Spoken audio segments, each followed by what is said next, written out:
Hello everyone. देखो हम जो आपको प्रैक्टिस सेट करा रहे हैं सीजीएल के लास्ट ईयर के प्रीवियस के जितने भी क्वेश्चन आए हुए हैं उन सबको प्रैक्टिस सेट करा रहे हैं, ठीक है।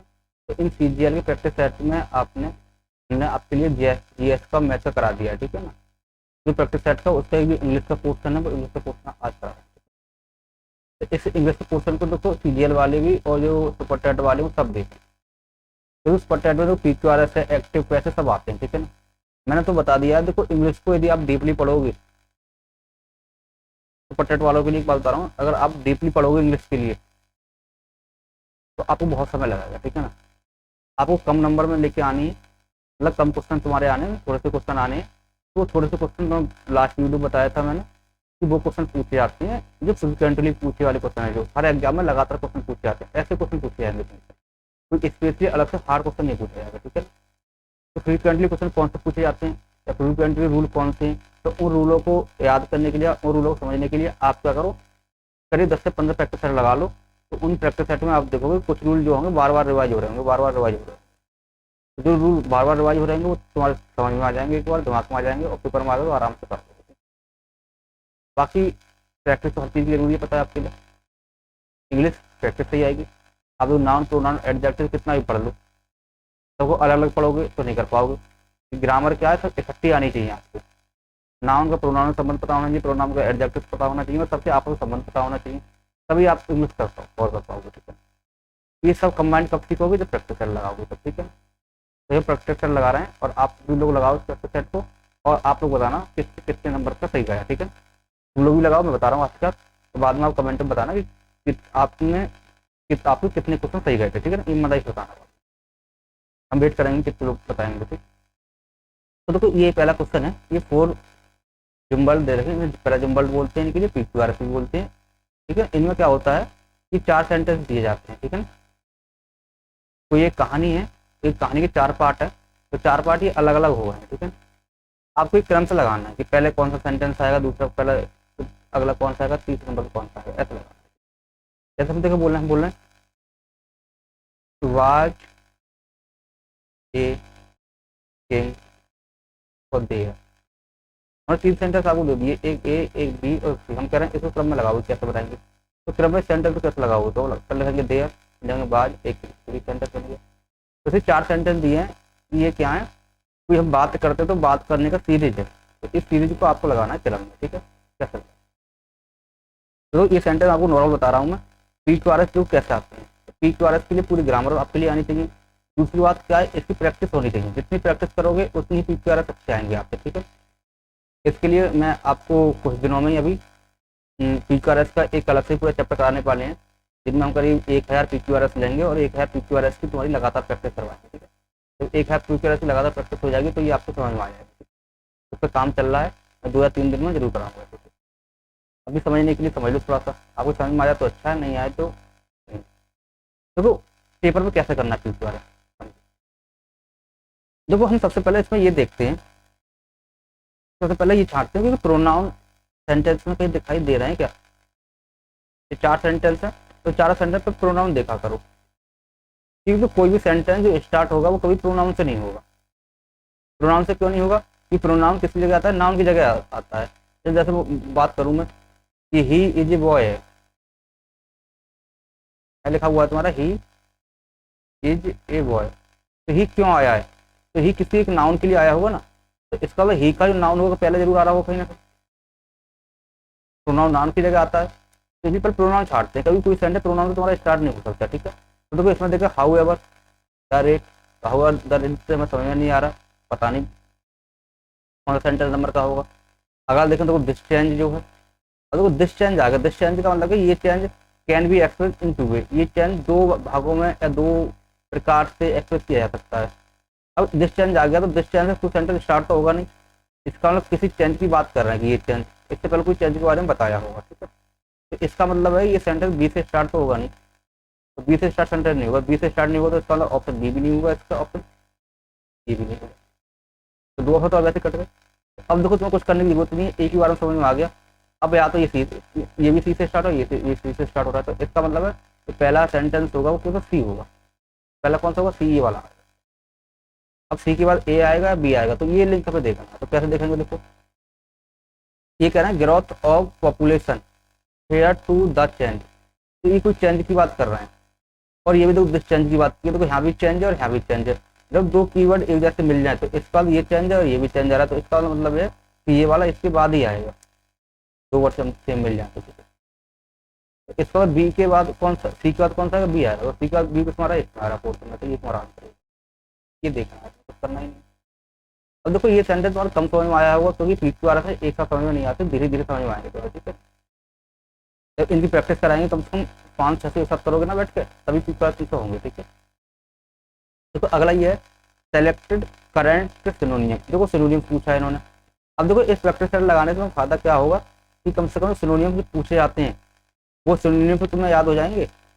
पेपर में क्या होता है पिछले साल से ही कई सिनोनियम उठा कर डाल दिए जाते हैं, तो ये सेट लगाते चले जाओगे तो जो बुक कैप तुम्हें तैयार हो जाएगी तुम्हारी, ठीक है। तो ये कहना सिलेक्ट द करेक्ट सिनोनियम, तुम्हें करेक्ट सिनोनियम बताना है कि इसका सिनोनियम क्या है। तो एक वर्ड दिया ऑब्लिगेटरी, तो ऑब्लिगेटरी का सिनोनियम क्या होगा ये बताना। सिनोनियम क्या होता है तुम्हारा, पर्यायवाची। सिनोनियम क्या होता है, पर्यायवाची। तो ऑब्लिगेटरी का आपके लिए पर्यायवाची बताना है। ऑब्लिगेटरी होता क्या है, देखो ऑब्लिगेटरी जो मीन्स है हिंदी में, तो इसका जो मतलब होता है जरूरी। भाई कोई काम हम आपसे कहेंगे आपके लिए ऑब्लिगेटरी है, तो इसका मतलब क्या है, जरूरी है, ठीक है। कि आपको स्कूल डेली आना ऑब्लिगेटरी है, इसका मतलब जरूर जाओगे, ठीक है। इसका मतलब जरूरी होता है। सिनोनियम बताना तो जरूरी किसका काम होगा। तो देखो यदि आप मीनिंग देखोगे तो एक देखो मैंडेटरी है, तो मैंडेटरी मीन्स क्या होता है, जरूरी। बोलते नहीं दिस क्वेश्चन इज मैंडेटरी, ये क्वेश्चन क्या है, जरूरी है आपके लिए, तो ये इसका सिनोनियम हो जाएगा, ठीक है, मैंडेटरी।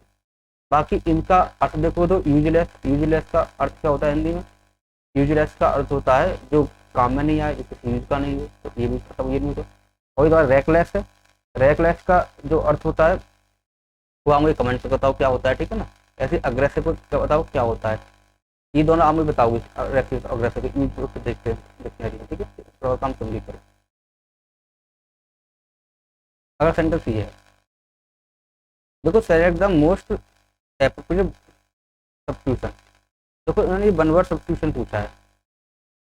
वन वर्ड सब्स्टिट्यूशन जानते हो कैसे बोलते हैं, देखो वन वर्ड सब्स्टिट्यूशन इसलिए बोलते हैं कि एक लाइन दे दी जाएगी आपको और उस एक सेंटेंस का एक लाइन एक वर्ड में अर्थ बताना।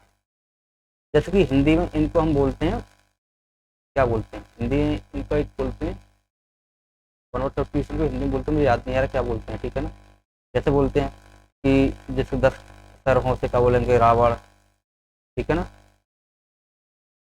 ईश्वर को ना मानने वाला नास्तिक, मानने वाला आस्तिक, तो ऐसे हिंदी में आते नहीं, उनको क्या बोलते हैं पता नहीं आ रहा क्या बोलते हैं, ध्यान नहीं आ रहा, इंग्लिश में वन वर्ड बोलते हैं, ठीक है ना। तो एक सेंटेंस का एक वर्ड में जो होता है बताना है, ठीक है। ये वन वर्ड नहीं है ये, ठीक है ना, ये वन वर्ड नहीं है।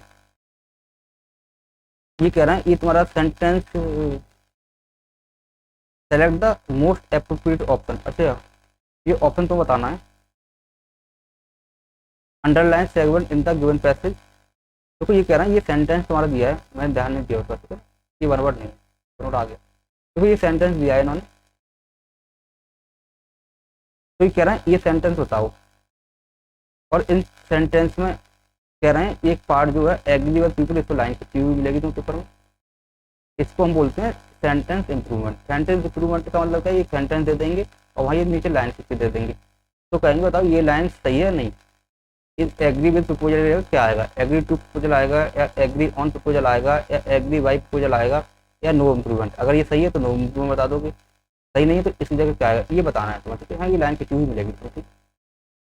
तो मैं तो एक ही बताऊँ, देखो एग्री का एक वर्ड है, वर्ब है, और एग्री के साथ देखो समझो, एग्री के साथ तुम्हारा विद भी आता है, एग्री के साथ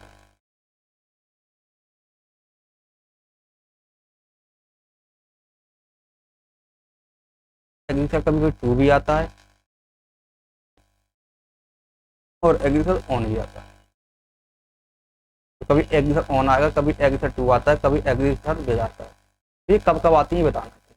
तो देखो यदि हम एग्री का मतलब जानते हैं, एग्री मतलब हम किसी व्यक्ति से एग्री हैं, किसी की, अगर तुम किसी व्यक्ति के साथ एग्री हो तो हम पर्सन लगाएंगे, विद लगाएंगे। तो एग्री के साथ विद कब आएगा, जब कोई पर्सन होगा किसी के बाद। एग्री टू कब आएगा, यदि हम किसी के प्रपोजल पर, कोई किसी प्रपोजल है तो तुम्हारा टू लगाओगे। यदि हम एग्री हैं, सहमत, एग्री का मतलब सहमत है, किसी पर्सन के साथ सहमत हो तो विद लगाओगे, किसी के प्रपोजल में सहमत हो तो टू लगाओगे, किसी जिनकी बातों पर या किसी के पॉइंट्स पर सहमत हो तो ऑन लगा। तो कभी एग्री से याद रखना, एग्री के साथ 3 प्रपोजिशन आते हैं, ऑन टू विद, ठीक है। जैसे मैं सेंटेंस लिख के दिखाऊंगा, जैसे बोलूँ आई एम एग्री, मैं एग्री हूँ विद योर ब्रदर।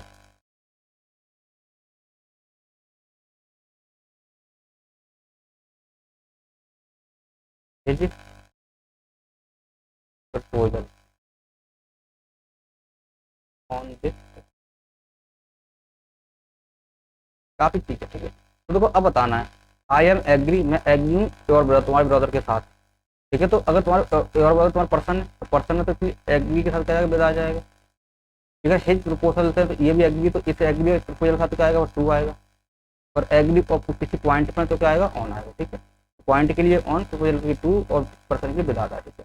तो बताओ ये एग्री किसके साथ हो रहा है, प्रपोजल के साथ हो रहा है, तो प्रपोजल के साथ हो रहा है तो क्या लगाते हैं, टू लगाते हैं, तो एग्री टू कहाँ से ये हो जाएगा, क्लियर। अब देखो इसका पैसिव बताया है, एक्टिव पैसिव। देखो एक्टिव का पैसिव मैं तुम्हें ज़्यादा टाइम खराब नहीं करूंगा, मैंने क्लास में पढ़ाया, आप भी पढ़ाया। जब पैसे बनाते हैं तो पैसे बनाते टाइम हम ज़्यादातर वर्ब का ध्यान रखते हैं, बहुत सारे टाइम वर्ब से ही बन जाते हैं। तो देखो ये वर्ब की फर्स्ट फॉर्म में एस है, ई एस है, प्रेजेंट इंडेफिनिट में है। तो प्रेजेंट इंडेफिनिट का पैसिव कैसे बनता है, तो इसकी वर्ब को हम एज या आर लिख देते हैं और वर्ब की क्या लगाते हैं, थर्ड फॉर्म। तो प्रेजेंट इंडेफिनिट में तो देखो कौन सेंटेंस में एज या आर वर्ब की थर्ड फॉर्म, तो इसमें तो आर बीइंग है तो ये नहीं होगा, हैज वाला भी नहीं होगा, बाज वाला भी नहीं होगा, तो एज कैप एज की थर्ड फॉर्म है तो ये हो जाएगा।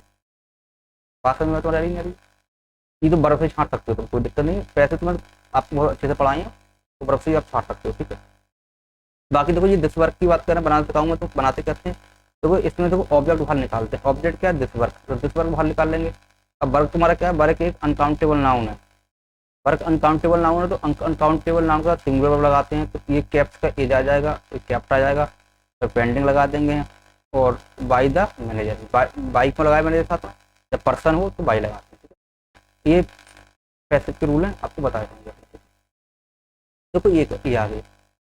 अब देखो इसमें क्या है, ये फिल इन द ब्लैंक्स करने हैं। अब फिल इन द ब्लैंक्स कई प्रकार के होते हैं, तो देखो इनको यदि पढ़ते चले जाओगे तो आपके एग्जाम में इन्हीं फिल इन द ब्लैंक्स में तो कोई ना कोई फंस जाएगा। ये फिल इन द ब्लैंक दिखा रहा हूँ तुम्हें, पेपर में आया हुआ है, पता ना कितने एग्जाम में आया हुआ हो, ठीक है। देखो आगे कह रहे हैं ये, we must help the homeless and physically disabled people. ये कह रहा है हमारे लिए जो होमलेस, जिनके घर नहीं है, और जो फिजिकली डिसेबल्ड है मतलब विकलांग है, ऐसे लोगों की सहायता करनी चाहिए, इसका अर्थ। तो कह रहे हैं देखो अब इसमें क्या है, तो देखो 4 अर्थ हैं, चारों अर्थ समझो पहले, इनका अर्थ क्या है। तो डिनोट, देखो डिनोट मीन्स तो होता है देना, किसी को दान देना। जैसे मान लो हम किसी को, हमें ये किसी को ब्लड है, बोलो ब्लड डोनेट करके जा रहे हैं, या हम कोई अपनी चीज किसी दूसरे व्यक्ति को दें तो उसे बोलते हैं डोनेट करना। कोई चीज दें, कोई चीज किसी व्यक्ति को दें, डोनेट करना बोलते हैं, ठीक है। एक होता है कंट्रीब्यूट, वही कंट्रीब्यूट मीन्स भी देना ही होता है। ये फिल इन द ब्लैंक्स ऐसे ही आते हैं कि 4 मीनिंग जो होती है सेम मीनिंग की होती है, उनका सेम हिंदी में अर्थ होता है, लेकिन सेंस के आधार पर लगाना है। तो डोनेट समझिए, डोनेट का अर्थ है किसी को कोई चीज देना, जैसे हमने ब्लड दे दिया, ठीक है ना। कंट्रीब्यूट, और कंट्रीब्यूट का मतलब क्या होता है, कंट्रीब्यूट में हम कुछ ना कुछ देते हैं। तो कंट्रीब्यूट में ऐसा होता है कि बहुत सारे लोग आपस में मिले हुए हैं, 10-15 लोग हैं, कोई फंक्शन कर रहे हैं, तो उस फंक्शन में अपना अपना योगदान दे रहे हैं, कुछ ये दे रहे हैं, कुछ ये दे रहे हैं, कुछ ये दे रहे हैं, कुछ ये दे रहे हैं, कुछ ये दे रहे हैं, तो यहाँ सब लोग कंट्रीब्यूट कर रहे हैं। डोनेट का मतलब क्या है, किसी एक पे एक को दे रहे हो, ठीक है। कंट्रीब्यूट का मतलब है आपस में मिलकर काम कर रहे हैं। जैसे मान लो कि हमें भंडारा कराना है, अभी मगर भंडारा कराना है भाई, इसमें बताओ कौन क्या दे रहा है, तो कोई चावल लेके आया, कोई दूध लेके आया, कोई कुछ लाया, कोई कुछ लाया, तो ये सब ने कंट्रीब्यूट किया, ठीक है ना। अब देखो एक होता है एग्जैक्ट। अब देखो एग्जैक्ट तो यहाँ क्या है, इसका कोई मतलब ही नहीं है, एग्जैक्ट का मतलब लागू होना, तो लागू होने का कोई अर्थ ही नहीं है यहाँ पे, इसका लागू होना होता है। तो रेंडर, रेंडर मीन्स भी देना होता है। ये कौन सा देना होता है, ये किसी को कोई चीज प्रोवाइड कराना, ठीक है। हम देखो क्या कर रहे हैं, किसी को कोई चीज प्रोवाइड कराएं, वो रेंडर है, ठीक है ना। तो देखो ये कंट्रीब्यूट तो यहाँ आएगा नहीं, क्योंकि यहाँ हमने वी मस्ट हेल्प, हमने हेल्प किया किसकी, जो होमलेस फिजिकली चैलेंज पीपल हैं, मतलब विकलांग लोगों उनकी हेल्प करने की बात कर रहा है, तो उनके लिए हेल्प को रेंडर करते हैं हमेशा, ना डोनेट करते हैं ना कंट्रीब्यूट करते हैं। कंट्रीब्यूट का मतलब सब लोग मिलकर तो कर नहीं रहे, तो है रेंडर करते हैं। तो हेल्प क्या होती है तुम्हारी? रेंडर, ये याद रखोगे। हेल्प जब हमेशा क्या होती है? रेंडर होती है। ठीक है, आगे बढ़ते हैं। ये सेंटेंस अभी है, देखो इसमें क्या है, ग्रामेटिकल एरर बताना है। देखो ये सेंटेंस दे रखा है इन्होंने, तो इस सेंटेंस को आपको बताना है ग्रामेटिकल एरर, कौन से भाग में एरर है। तो देखो बड़ा सिंपल है सेंटेंस है ये। देखो एक रूल तुम बता दूं, एक ये वन ऑफ द वॉइस आ रहा है, तो एक तुम बता दूंगी। देखो ऑफ जो प्रोपोजिशन आता है हमेशा, मैं बताऊंगा, ऑफ प्रोपोजिशन हमेशा सिलेक्शन के लिए आता है। समझो किसी चीज तुम्हें से किसी का सिलेक्शन करना हो तो ऑफ लगाते हैं। अब बताओ सिलेक्शन हम करेंगे तो एक में से करेंगे, ज्यादा में से करेंगे, ज्यादा में से करेंगे। जैसे हम बोले 10 पेंसिल पड़ी है, तो 10 पेंसिल में से 2 पेंसिल ले आओ, या 10 पेंसिल पड़ी तो 1 पेंसिल ले आओ, सिलेक्शन ज्यादा मत करते हैं। इसलिए ऑफ के बाद यदि कोई नाउन आएगा तो वो नाउन हमसे प्लूरल आता है यार। ऑफ के बाद कोई नाउन क्या आता है? हमेशा प्लूरल आता है। तो देखो ऑफ है, ऑफ के बाद नाउन आ रहा है वॉइस, तो वॉइस प्लूरल आ रहा है, ये बात सही है। फिर फ्रॉम आ गया, ओवर स्कूल आ गया, अब आ गया है। तो अब देखो यहाँ ओवर स्कूल भी नाउन है, वॉइस भी नाउन है, तो तब वर्ब वॉइस के अकॉर्डिंग आएगी या ओवर स्कूल के अकॉर्डिंग आएगी? बताओ। तो मैं तो बताता हूँ, देखो वर्ब जो है हमेशा सब्जेक्ट के अकॉर्डिंग आती है।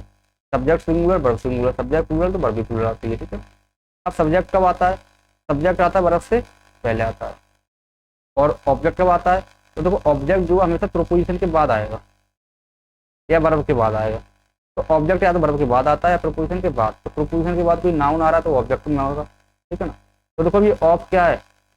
प्रोपोजिशन है, तो इसका जब वॉइस आ रहा था तो वॉइस ऑब्जेक्ट हो जाएंगे।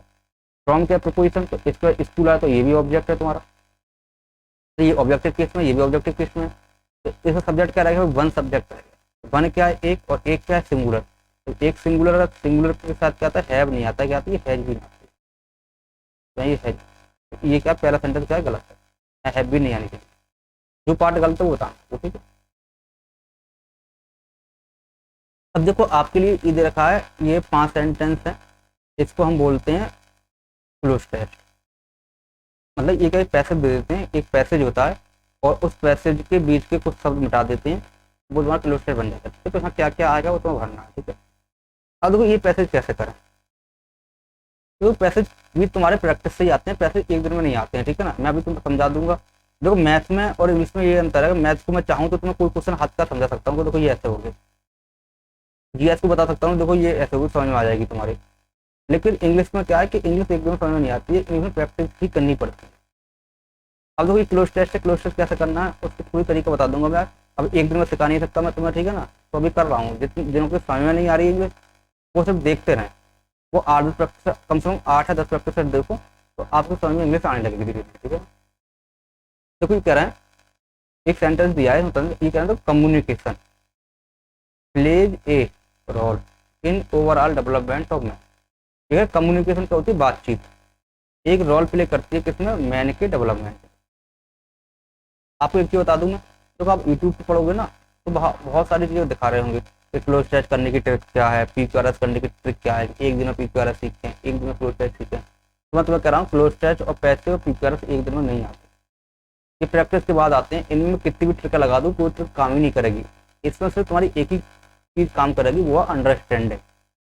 तुम्हें इंग्लिश की अंडरस्टैंडिंग कितनी अच्छी है, अगर अंडरस्टैंडिंग है तभी तुम ये काम कर पाओगे, PQRS, पैसेज और ये क्लोज टेस्ट। अन्यथा तुम कितनी भी किताब पढ़ देना, कितनी भी ट्रिक की किताब पढ़ देना, तुमसे काम नहीं होगा। ठीक है, अंडरस्टैंडिंग करनी पड़ेगी। और अंडरस्टैंडिंग कैसे होगी? अंडरस्टैंडिंग जब होगी जब तुम थोड़ी थोड़ी इंग्लिश पढ़ना स्टार्ट कर दो। यदि आपको इंग्लिश अच्छी करनी है तो थोड़ी थोड़ी इंग्लिश पढ़ना स्टार्ट कर दो। तो ये कहना है communication plays a role in the overall development of man. जो कहना है कम्युनिकेशन जो है मनुष्य के डेवलपमेंट में एक रोल प्ले करता है। अब रोल क्या तो है? नाउन है, रोल प्ले करता है। अब नाउन से पहले हमेशा क्या आता है? एडजेक्टिव आएगा, क्या आएगा? तो देखो ये इतने हैं, पहला सेंटेंस आ गया अभी, ये पहला सेंटेंस ही है। ठीक है, वही सेंटेंस, तो ब्लैंक पहले बनना। तो एक रोल क्या तुम्हारा? एडजेक्टिव है, तो एडजेक्टिव से पहले आना है, क्या आना है? एडजेक्टिव से पहले नाउन आना है। तो ये रोल नाउन है, नाउन से पहले क्या आना है? एडजेक्टिव आना है। तो एडजेक्टिव बताओ कौन सा होगा? तो देखो बेटर है, टोटल है, लाइवलेस है, विटल, तीनों ही एडजेक्टिव है। तो अब अगर यहाँ देखो एक ही एडजेक्टिव होता, कोई नाउन होता, कोई प्रोनाउन होता, तुम छाड़ देते कि ये नाउन हटाओ, ये नहीं आएगा, प्रोनाउन नहीं आएगा, ये एडजेक्टिव आएगा तो ये आएगा। तो ऐसे सेंटेंस कर सकते हैं। जब इससे पहले एडजेक्टिव आएगा और ये भी सब एडजेक्टिव दे रखे हैं, तो फिर ये अब क्या है, ये मीनिंग बेस्ड क्लोज टेस्ट है, मतलब इनके अर्थ में पता होने चाहिए। ठीक है, देखो बेटर का मतलब है अच्छा, अच्छा रोल प्ले कर सकता है, कम्युनिकेशन एक अच्छा रोल प्ले कर सकता है। ठीक है, तो देखो बेटर में इसलिए लगाएंगे, बेटर तो दो चीज़ों की तुलना करने के लिए आता है, बेटर आता है ना कंपेयर डिग्री में, दो चीज़ों की तुलना करने के लिए। तो दो चीज़ों की बात ही नहीं कर रहे हैं, खाली कम्युनिकेशन की बात कर रहे हैं। ठीक है ना, तो बेटर तो आएगा ही। टोटल रोल, टोटल भी नहीं आएगा यहाँ। ठीक है, लाइफ लेस अर्थ नहीं है, बीटर बीटर मतलब महत्वपूर्ण। तो आप इसके अगर अर्थ पते होंगे ना, तुम्हारे लिए अर्थ पता होंगे तो महत्वपूर्ण लगा दो। कैसे, ये कह रहे हैं कम्युनिकेशन एक रोल करता है मनुष्य के डेवलपमेंट में। तो कैसा रोल प्ले करता है, महत्वपूर्ण रोल प्ले करता है, नहीं करता है भाई। हमारे मनुष्य का जो डेवलपमेंट हो रहा है, हमारा डेवलपमेंट हो रहा है, मनुष्य का विकास है, तो मनुष्य के विकास में सबसे बड़ा रोल किसका, भी कम्युनिकेशन का है, बातचीत का। भाई किसी व्यक्ति को हम कैसे पहचानेंगे इसका विकास हुआ है नहीं हुआ है, तो उसकी बोल चाल से पहचानेंगे। आप लोग साइकोलॉजी पढ़ी होगी तो पता होगा कि किसी व्यक्ति का विकास हुआ है नहीं हुआ, वो कैसे उसकी बोल चाल से पढ़ाते हैं। तो कोई व्यक्ति तुमसे कैसे आगे बात कर रहा है, तो उसकी बात करने के तरीके से पहचान लेते हैं कैसा डेवलपमेंट है, डेवलपमेंट नहीं है, या कितना डेवलपमेंट है। ठीक है, तो बीटल तो महत्वपूर्ण रोल प्ले कराएगा। ठीक है, तो पहले में तो ये आ जाएगा। ठीक है, दूसरा आगे कह रहे हैं, यहाँ दो वरना है इसमें, दूसरे वाले में क्या आएगा इसमें। ठीक है, it can be learn, it मतलब कि communication, communication can be learn, मतलब हम कम्युनिकेशन लर्नर सीख सकते हैं। वाई, किससे, एफर्ट। हम कुछ एफर्ट करें तो उन एफर्ट मतलब होता है प्रयास, कुछ प्रयासों से सीख सकते हैं। अब प्रयास कैसे होने चाहिए तुम्हारे, तो ये प्रयास कैसे होने चाहिए, ये नाउन है, इसका यहाँ एडजेक्टिव आना चाहिए। तो कह रहे हैं इंपोर्टेंट एफर्ट से सीख सकते हैं, तो महत्वपूर्ण एफर्ट, तो महत्वपूर्ण एफर्ट क्या है, तो महत्वपूर्ण एफर्ट की हम बात ही नहीं कर रहे हैं। तो अनक्लियर, तो देखो हम कुछ चीज़ सीख रहे हैं, लर्न कर रहे हैं कुछ चीज़, तो कुछ एफर्ट से सीख रहे हैं। तो कुछ चीज़ को सीखने के लिए जो हमारे एफर्ट होंगे, तो एफर्ट हमेशा हमारे कैसे होने चाहिए, पॉजिटिव एफर्ट होंगे ना। तो पॉजिटिव चीज़ें सीखोगे तो इसका मतलब है पॉजिटिव वर्ड आएगा, कोई नेगेटिव तो आएगा ही नहीं, मतलब अनक्लियर नहीं आएगा। और जो कॉन्ट्राडिक्टरी का मतलब क्या होता है, कॉन्ट्राडिक्टरी का मतलब होता है कि विरोधाभास। तो विरोधाभास से आप सीख सकते हो, विरोधाभास भी नहीं आएगा यहाँ पर, नेगेटिव वर्ड तो आएगा नहीं। अब दो रह गए, एक कॉन्शियस रह गया, कॉन्शियस रह गया, कॉन्शियस, एक रह गया इंपोर्टेंट। इंपोर्टेंट मतलब महत्वपूर्ण जानती है, और कॉन्शियस जो मीन्स मतलब होता है सचेत।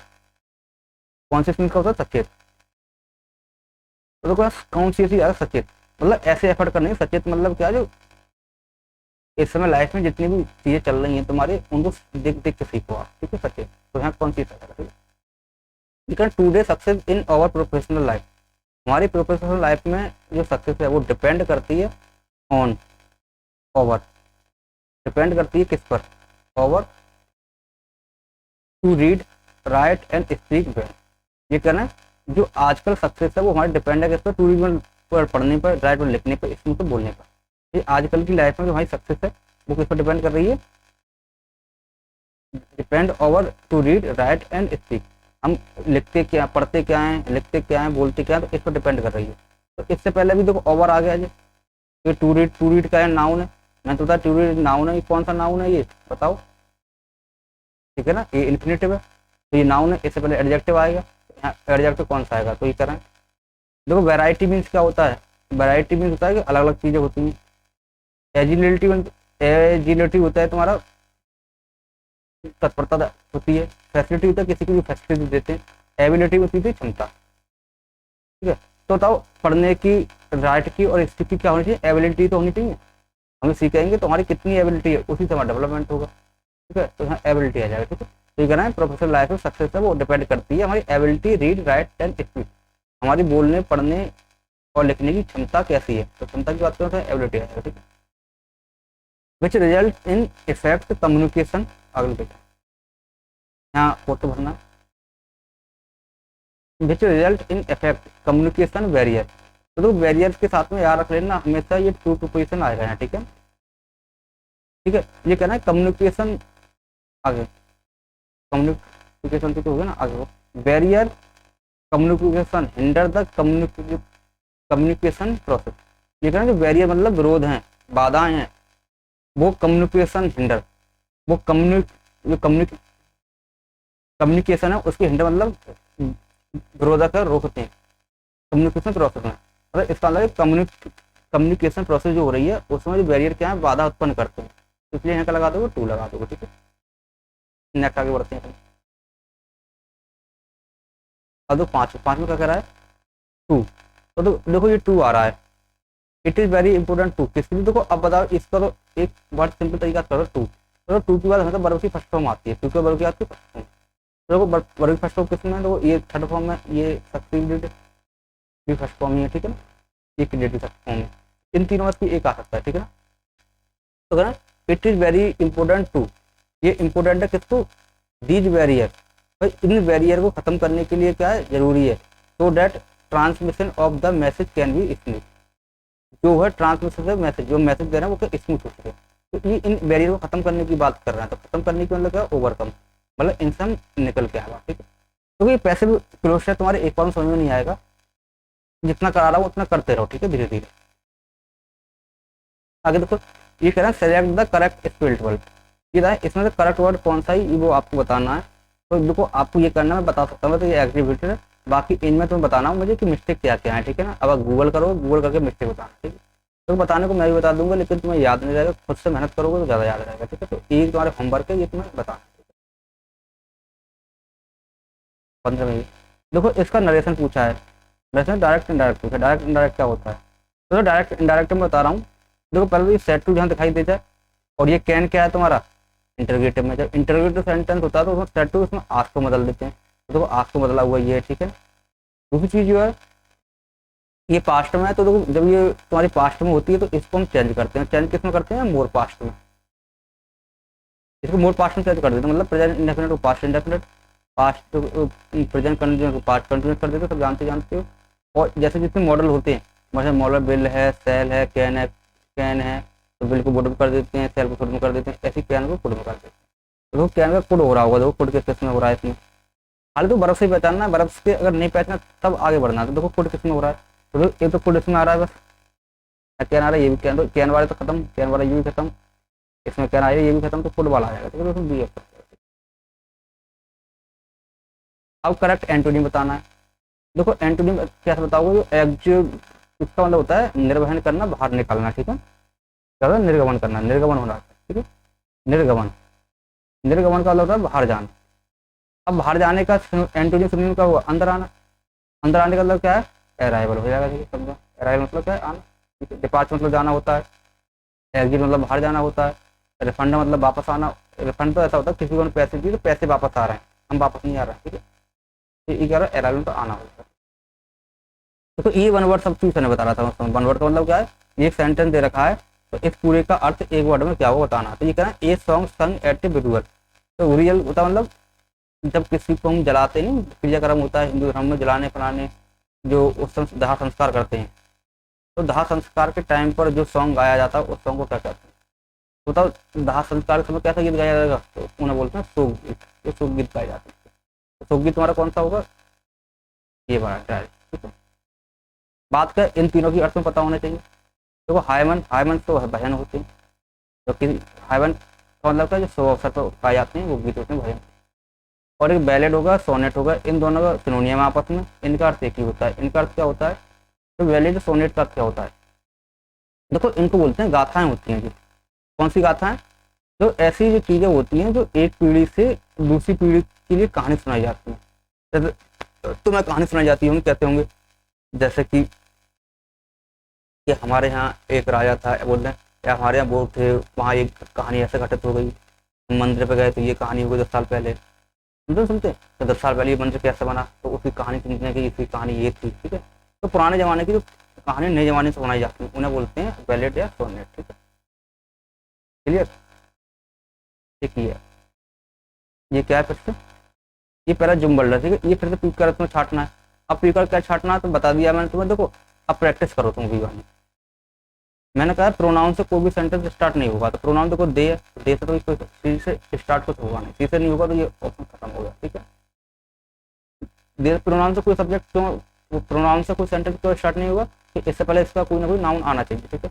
अब तीन बचे, तीन में से आ सकता है। देखो सो का मतलब होता है इसलिए। अब देखो सो तुम्हारे रिजल्ट के लिए आता है, मतलब किसके रिजल्ट के लिए आता है, हम कहते नहीं कि वहाँ बहुत भीड़ थी, बहुत आग बरस रही थी, इसलिए हम भाग के आए वहाँ से। तो इसलिए भाग के आए, तो इसलिए सब तो बाद में आएगा ना। सो भाई इसलिए से पहले कोई ना कोई कारण दिया हुआ होगा, तो इसका सो से भी कोई सेंटेंस स्टार्ट नहीं हो सकता, तो इसका मतलब ये डी से भी स्टार्ट नहीं हो सकता। तो दो तो कट गए। अब सेंटेंस या तो बी से स्टार्ट होगा या ए से होगा। अब बी से या ए से देखेंगे। अब ए से हम देखेंगे तो देखो इसमें हाउ एवर के बाद दे आ रहा है। दे क्या फिर से प्रोनाउन है दे, तो दे का कोई ना कोई तो नाउन आ रहा होगा, तो इसका मतलब ए से भी स्टार्ट नहीं होगा सेंटेंस, तो किससे होगा तुम्हारा बी से होगा। ठीक है, तो देखो इसका तुम्हें अर्थ निकालने की जरूरत भी नहीं है, बस तुम थोड़े से रूल पता है तब भी निकाल सकते हो। ठीक है, अभी प्रैक्टिस तुम्हें धीरे धीरे हो जाएगी। ठीक है, प्रैक्टिस होगी जब तुम पढ़ोगे ध्यान से। मैं 5 से 6 से एक साथ कराऊंगा किसी दिन बैठ के लाइव में। अगर आप देखना चाहते हो बता देना मुझे। 500 से 600 सेंटेंस में एक दिन में कराएंगे लाइव बैठ के, 2 घंटे क्लास लेंगे और उसमें 500-600 कराएंगे, तो एक ही दिन में तुम्हारा पूरा अच्छा बन जाएगा। ठीक है, ये 20 से 25 लोग करीब हो जाएंगे पढ़ने वाले ना, फिर कराते हैं। भाई ये कह रहा है something that can not be hurt. देखो ये भी वन वर्ड है। ठीक है, समथिंग कुछ that can not be hurt, जो कभी तुम्हें सुनाई नहीं देता है, उसे क्या बोलते हैं? भाई सुनाई नहीं देता उसे बोलते हैं इनऑडिएबल। ये वर्ड तो पता होनी। देखो ऑडिएबल का मतलब होता है ऑडियो सुनते हैं, ऑडियो जो सुन सकें, और इनऑडिबल जिसकी आवाज नहीं आए। ऑडिबल तो होता है जिसको सुन सकें, ये होता something that can hurt, can be hurt. Not नहीं होता तो ये ऑडिबल हो जाता, ऑडिबल हो जाता। अब ये क्या नहीं सुन सका तो इनऑडिबल होता है। और इनफेलिबल होता है जिसको कभी गलत ना हो, इररिवोकेबल जिसको कोई वापस नहीं जा सके। और सिनोनिम देखो ये इसका सिनोनिम है जो होता है सिंचिटिलिंग होता है, इसका मतलब होता है तुम्हारा जगमगाना, चमकना। और चमकने का इंग्लिश होता है ग्लिटरिंग। ठीक है ना, बाकी के अर्थ मुझे बताओ ठीक क्या होता है। ये भी जो करेक्ट स्पेलिंग है, तो स्पेलिंग बताना कौन सी सही है। ठीक है ना, बताना। ये तुम खुद यूट्यूब से मतलब तुम गूगल से देख लीजिए, मैं भी करा देता, अभी करा मैं इसलिए नहीं रहा हूँ, बता इसलिए नहीं रहा हूँ। तो तुम भी कुछ करोगे ना मीनिंग, तो क्या तुम खुद ही करनी है। जितनी मीनिंग ज़्यादा टाइम खराब करोगे मीनिंग पे, जितना ही मीनिंग गूगल पर सर्च मारोगे उतनी मीनिंग तुम्हें याद ज़्यादा। अब देखो एक ईडियम फ्रेज होते हैं, तो ईडियम फ्रेज की मीनिंग कुछ करना, a hard nut to crack, a hard nut to crack, इसका बताना है। तो a hard nut to crack का मतलब है कि ऐसी प्रॉब्लम जिसको सॉल्व नहीं किया जा सके, डिफिकल्ट समस्या, तो ये है ए डिफिकल्ट प्रॉब्लम। ठीक है, देखो ये तुम्हें मैंने क्लास में बहुत कराए होंगे, बार बार ये आ रहे हैं। ठीक है ना, तो ये वर्ड जो तुम्हें अगर सुनना ही अभी, अगर तुम्हें ये भी याद हो जाएंगे ना, तो यही पेपर में डायरेक्ट आ जाएंगे और इनसे तुम्हारा काम हो जाएगा। ठीक है, देखो ये भी ईडियम से ये कहना टू टेक फ्रेंच लीव। तो लीव मतलब छुट्टी होती है, फ्रेंच फ्रेंच छुट्टी लेना, तो फ्रेंच लीव ले रहे हैं। तो फ्रेंच लीव का मतलब होता है कि बिना परमिशन के, बिना परमिशन के तुम कहीं से अनुपस्थित हो जाओ, उसे बोलते हैं फ्रेंच लीव। जैसे मान लो तुम्हें स्कूल जाना है, अब स्कूल में एप्लीकेशन दी नहीं, किसी को बताया भी नहीं और तुम चले गए, तो उसे बोलेंगे फ्रेंच लीव। तो हुआ leave without any intimation. Intimation क्या है? परमिशन के या बिना किसी को बताए। नेक्स्ट देखो ये कह रहे हैं इसमें एक अंडरलाइन सेगमेंट किया गया है। अंडरलाइन सेगमेंट कौन सा किया गया? देखो ये वाला किया गया, इसमें अंडरलाइन लगी हुई नहीं, क्लियर। ये कह रहे हैं इसकी जगह बताओ कौन सा सेंटेंस आएगा इन चारों ऑप्शन में, तो इसलिए कौन सा आएगा। अगर ये सही है, कोई इंप्रूवमेंट की रिक्वायरमेंट नहीं है, इंप्रूव करने की जरूरत नहीं है, तो नो इम्प्रूव कर देना। तो देखो मैं बताऊंगा तुम्हें, क्योंकि एज हुए हैं, एज से गया। तो बता रहा हूँ मैं।